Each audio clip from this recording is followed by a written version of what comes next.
सांग माने देखंतु ए गछरे नुह पत्र नहीं किंतु मांकड़ फल फली देखंतु केते मांकड़ ए गछरे देखिले।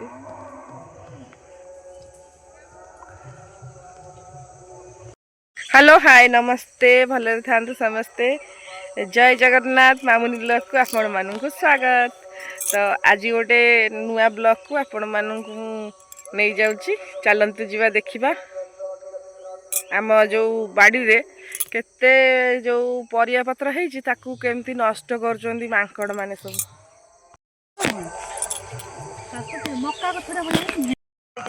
तो सांग माने देखंतु एडी केमती कखारू फलिलाणी छोट छोट फल आरंभ हेलाणी।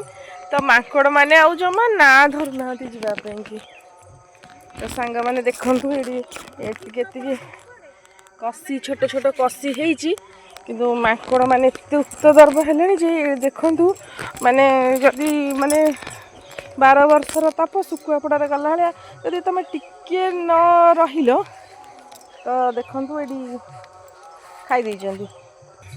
तो सांग माने देखंतु एडी केडा बड़ कखारू देख एडी पड़ी सब कामुड़ी की खाइचंदी। देखंतु छिड़े की खाई दउचंदी एंदी माने छोट छोट कखारू खाई दउचंदी आ कोन करियो मनसी देखा। तो सांग माने आज आम मूला उपाड़ी की नबू है। तो मूला देखंतु केते सुंदर मूला हेची देखिले।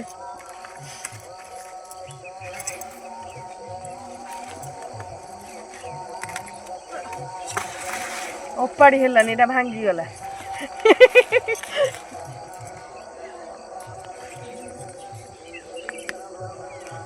चासी सिना तू माने चाषर चक्षर जना नहीं इना बहुत बड़ बड़ माने कौन कहला फूल कसी हो गलानी आसी ई प्रभु हो गला। देखंतु देखंतु केमती माने गोबर खतर केते सुंदर माने मूला फलिची देखिले केते बड़ बड़ हेची साइज।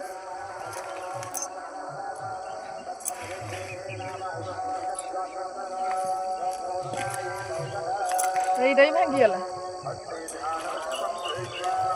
लस आमर हैला।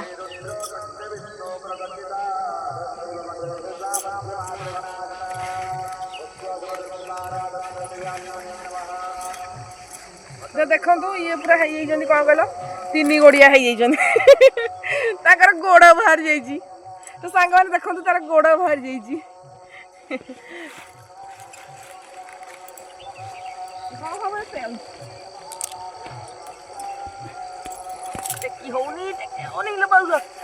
मालो ये एत बड़ बड़ मूला है माने माने कौन कहले जिते उपाड़ा बेलू से अधा अधा भांगी जाऊँ आहरी तो भितर को आहरी जाइए ना देखिल।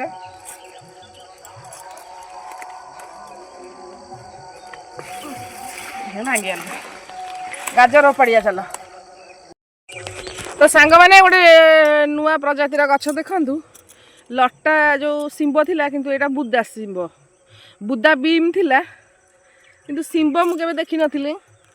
एटा देखंतु केमती सिंबटा फलिची केमती गछरे लटा न होई कि माने बुदा माने सिंब युड़ा। तो कहले देखी सांग माने एटा भल लागुची ना नहीं। तो सांग माने देखंतु एते गुडा सब हेची ए जो हनु मांकड़ जहाँ होउछंदी आउ आधे कौन करियो कहले जदि न जगिल माने बोधे दिन सकाळू पूरा भोर सूर्य उदय हैला बेल ठारू सूर्य अस्त सरिकी एठी माने जगिकी रहिया पड़िबो केवल मांकड़ पे की। तापर हाँ तापर भी आउ अलगा जंतु भी अछंती माने राति हेले माने सूर्य अस्त हेले सी बाहरिबे आउ सेडू सूर्य उदय सरिकी माने 24 घंटा एठी प्रहरा दबाकू पड़िबो। 24 घंटा जदि प्रहरा न दब ताल तुम चाष कर कौन चाषीर दुख किए बुझुची परिवार ए जो माने रेट जहाँ होची जेतेबेले माने तमे अमल करथबो सेतेबेलू देखला बजार रे मार्केट रे कम थबो रेट सब परिबा आ एते पैसा खर्च करी माने एमती हल पकई आ गछ देई पानी देई माने तार जत्न नहीं କଲା ବେଳକୁ ଖତ ଦେଇ କଲା ବେଳକୁ ତାର ମୂଲ୍ୟ କ'ଣ ଅଛି? କିଛି ନାହିଁ। ମାର୍କେଟରେ ଦେଖିଲା ବେଳକୁ କହୁନ କମ୍ ରେଟ୍। କିଛି ଲାଭ ନାହିଁ। ତ ଖଟିବା, ପାଣି ଦେବା, ସାର ପକେଇବା। ସାର କ'ଣ ଗୋବରକୁ ବୋହିକି ସାର ମାନେ କ'ଣ? ସାର ତ ମାନେ ଏଇ ଅର୍ଗାନିକ ସାର ଆଉ। ଚାଲନ୍ତୁ ସାଙ୍ଗମାନେ ଦେଖିବା ଆମର କେମିତି ଅର୍ଗାନିକ ଖତ ସାର ତିଆରି ହୁଏ। ତ କୋବିଟା ଦେଖିଲେ ସାଙ୍ଗମାନେ କେତେ ସାଇଜ ହେଇଛି। ତ ବନ୍ଧାକୋବି ଦେଖୁନାହାନ୍ତି, ବନ୍ଧାକୋବି ଦେଖିଲେ କେତେ ପରିବା ହେଇଛି ଦେଖୁଛନ୍ତି। କ'ଣ କରିବା, ପରିଶ୍ରମ ମାନେ ଉଠିବନି ଏମିତି ଯଦି ମାଙ୍କଡ଼, ହରିଣ, ବାରା ଏମିତି ଯଦି ସମସ୍ତେ ହଇରାଣ କରିବେ ତ ମଣିଷ କ'ଣ କରିବ? କେତେ ଜଗିବ? ଜଗିବାର ତ ପୁଣି ଗୋଟେ ଲିମିଟ୍ ଅଛି ନା ନାହିଁ। ମଣିଷ ଦେହ ଖରାପ ହେଇଯିବ ମାନେ ଏମିତି ଯଦି ଦିନ ରାତି ବସିକି ଜଗିବ। ଦେଖନ୍ତୁ ଏଇଟା ମାନେ ଗୋଟେ କ'ଣ କହିଲେ, ଖରା ପଡୁଛି ବୋଲିକି ମୁହଁକୁ ଏଇ ବେଡ୍ ଉପରେ ଖରା ପଡୁଛି ବୋଲିକି ଏଇଟା ଭାଇନା ଏମିତି କରିଛନ୍ତି ମାନେ ଦେଇକି, ମାନେ ଯାହାଫଳରେ ଏଠି ବସିଲେ ତମ ମୁହଁରେ ଖରା ଫରା ପଡ଼ିବନି। ହଁ ଏଠି ମାନେ ଲାଇଟ୍ ବି ଦିଆହେଇଛି, ମାନେ ରାତିରେ ତମେ ମାନେ ଏଠି ଆସିକିରି ମାନେ ବସିପାରିବ। ତ ବସିବାକୁ ପଡ଼େ ମାନେ ବିଶ୍ୱାସ କରିବେନି, ହରିଣ ଏତେ 2-3 ବର୍ଷ ତଳେ ଏମିତି ହଇରାଣ କଲେ। ଯାହା ସବୁ କଖାରୁ ଫଳିଥିଲା ସବୁ କଷି ଖାଇ ଦେଇକି ପଳେଇବେ। ତ ଆମେ ଫାଷ୍ଟ ଜାଣିପାରୁନଥିଲୁ। ଆମେ କହିଲୁ କ'ଣ ଏମିତି ହେଉଛି, କେମିତି ହରିଣ ଗୁଡ଼ା ନା ହରିଣ କଥା ତ ଆମେ ଜାଣିନଥିଲୁ। ତାପରେ ଦିନେ ଏମିତି ଦେଖିଲା ବେଳକୁ ମୁଁ ଜାଣିଲି ଯେ ମାନେ ହରିଣ ଖୋଜ ସବୁ ପଡ଼ିଛି, ଛେଳି ଖୋଜ ମାନେ ଯେଉଁ ଛୋଟ ଛୋଟ ବାଛୁରୀ ଖୋଜ ଭଳିଆ ସବୁ ମାନେ ଏଡ଼ିକି ସେଇ ସବୁ ପଡ଼ିଥିଲା।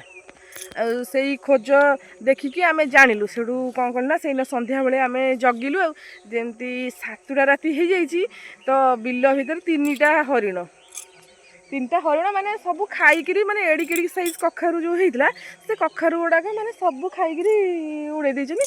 ଆମର କମ୍ ସେ କମ୍ ଯାହା ଗାଡ଼ି ବାହାରେ 2-3 ଗାଡ଼ି ବାହାରେ ସେ ବର୍ଷ ଆଉ କିଛି 3 ବର୍ଷ ତଳେ କିଛି ବାହାରିଲାନି।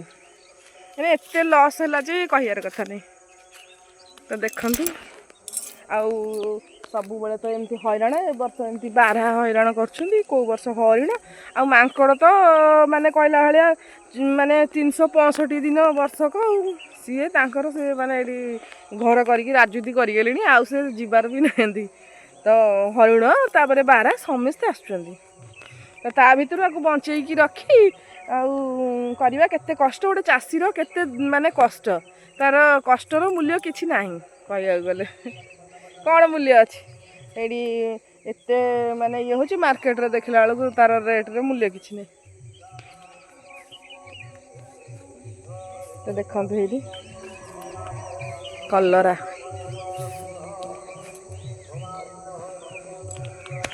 ତ ସାଙ୍ଗମାନେ ଦେଖନ୍ତୁ ଏଇଟା ହେଉଛି ଟଲି। ଏଇଥିରେ ଖତ ବୁହା ହୋଇକି ଆସେ। ଖତ ବୁହା ହେଇକି ଆସିକି କ'ଣ କରାହେଲା ବିଲରେ ପଡ଼େ। ତ ନାନୀ ଏଠି ଧନିଆ ପତ୍ର ଉପାଡ଼ୁଛନ୍ତି। ଧନିଆ ପତ୍ର କ'ଣ କରିବା ବା ଚଟଣି କରିବା? ଆଜି ବହେ ଚଟଣି କରିଥିଲୁ, ଆମର ମନେ ନାହିଁ ଖାଇବାକୁ, କିନ୍ତୁ ଚଟଣି କରି ରଖିଦେଇକି ଖାଆନ୍ତୁନି। ପୁରା ନଡ଼ିଆ ପକେଇକି ସାଙ୍ଗମାନେ ଧନିଆ ପତ୍ର ଆଉ ନଡ଼ିଆ ଆଉ ତେନ୍ତୁଳି, ତାପରେ ଜିରା ଟିକେ ଆଉ ମିଠା ଟିକେ ଲୁଣ ଟିକେ ପକେଇକି ଚଟଣି ବନେଇବେ, ବଢ଼ିଆ ଟେଷ୍ଟ ଲାଗେନି? କମେଣ୍ଟରେ ଜଣେଇବେ ଭଲ ଲାଗେ କି ନାହିଁ। ମୋତେ ତ ବହୁତ ଭଲ ଲାଗେ ଧନିଆ ପତ୍ର ଚଟଣି। ତ ନାନୀକି ପଚାର, ନାନୀ କହୁଛନ୍ତି ହେ ଧନିଆ ପତ୍ର ଚଟଣି ଭଲ ଲାଗେନି, କିନ୍ତୁ ଆକ୍ଚୁଆଲି ଆମର ଏତେ ଧନିଆ ପତ୍ର ଚଟଣି କରି ଆଜି ରଖିଥିଲୁ ଯେ ତାକୁ ଖାଇବାକୁ ମନେ ନାହିଁ। ପିଆଜ ସଣ୍ଡା କ'ଣ କରିବୁ କିଲୋ? ପିଆଜ ସଣ୍ଡା ବା ଆଜି ଭାଜିବା। ଭାଜିବୁ? ହଁ, ସକାଳେ ଭଜା ହେଇଥିଲା ଖାଇଲନି। ହେ ମୋର ଗ୍ୟାସ୍ ହେଇଯାଇଛି, ତମେ ସବୁ ଭାଜ ଖାଅ। ତୁ ଭାଇନା, ତୁ ଆଉ ବିଜୁ ସବୁ ଖାଇବ। ମୋର ପ୍ରବଳ ଗ୍ୟାସ୍ ହେଇଛି, ଆଜି ଖାଲି ବାନ୍ତି ବାନ୍ତି ଲାଗିଲା। ମୁଁ ଆଜି ମାନେ ଅବସ୍ଥା ଯାର ଅବସ୍ଥା। ପିଆଜ ସଣ୍ଡାଟା ପଖାଳରେ ବଢ଼ିଆ ଲାଗେ। ପଖାଳ ଆଳୁ ପିଆଜ ସଣ୍ଡା ଭଜା। ପିଆଜ ସଣ୍ଡା ପୋଡ଼ ପୋଡ଼ ହେଇକି ଭଜା ହେଲେ ଭଲ ଲାଗେ। ହଁ, ଆମ ବୋଉ ଭାରି ଭଲ ପାଆନ୍ତି ଆକୁ ଖାଇବାକୁ। ଆମର ଇଏ କହିବ ପୋଡ଼ ପୋଡ଼, ହଁ, ଆଉ ତୋ ଭାଇନା କହିବ କ'ଣ କହିଲୁ ନାଇଁ ଭାଇନା କହିବେ କଞ୍ଚାଳିଆ ତୋ ସାନ ଭାଇନା କହିବ ପୋଡ଼ ପୋଡ଼ ଦରକାର। ଗାଈଟା ଆଜି କାହିଁ ବୋବଉଛି କି ହବ ଆଉ କାଲି ନବୁ ନହେଲେ ଆସିଲେ ହଁ ହବ କୋବି ପଡ଼ିବ ହବ ପାଣି ବାହାରୁଛି ଦେଖିଲ କୋବି ପକେଇବୁ ଟି ହଁ କୋବି ପକେଇକି ଭାଜି ଦେବୁ ଆଉ ମୋର ଆଜି ଦେହ ଭଲ ମୁଁ ଆଜି କିଛି କାମ କରିବି ପାଣି ବାହାରୁଛି ଫ୍ରେଶଟା।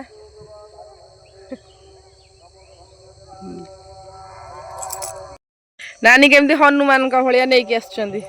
ତ ସାଙ୍ଗମାନେ ଶୀତ କେତେ ଜୋରରେ ପଡ଼ିଲାଣି ଏଠି ମାନେ ଥଣ୍ଡା ଲାଗିଲାଣି ଆଉ ଏଇ ଜାଗାଟା ଏତେ ଥଣ୍ଡା ଜାଗା ଯେ ମାନେ ବିନା ସାଲରେ ବସିବନି। ନାନୀକି ଶୀତ ହେଲାଣି ଯେ ସିଏ ଥରିଲେଣି ବସିକି